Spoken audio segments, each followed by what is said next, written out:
ঢাকার আশুলিয়ায় নিজ বাড়িতে গুলিবিদ্ধ হয়েছেন ছোট পর্দার জনপ্রিয় অভিনেতা আজিজুর রহমান আজাদ। এ সময় ডাকাতদের হামলায় অভিনেতার মা ও স্ত্রী আহত হন। তাকে উদ্ধার করে রাজধানীর উত্তরার একটি বেসরকারি হাসপাতালে ভর্তি করা হয়েছে। দর্শক, এসব নিয়ে এখনকার টিভিএস নিউজ আপডেটের সাথে আছে আমি রঞ্জু ইফতেখার।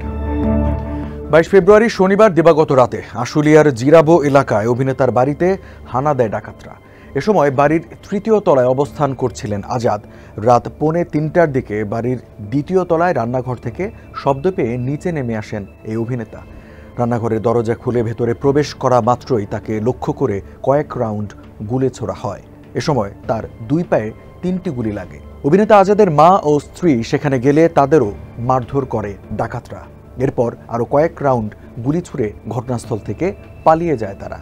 পরে পরিবারের সদস্যরা গুলিবিদ্ধ অবস্থায় অভিনেতা আজাদ সহ আহত 3 জনকে উদ্ধার করে চিকিৎসার জন্য রাজধানীর উত্তরার একটি হাসপাতালে ভর্তি করেন।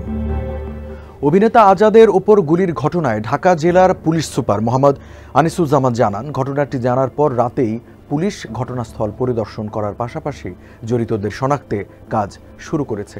এ ঘটনায় অস্ত্র আইনে মামলা হবে।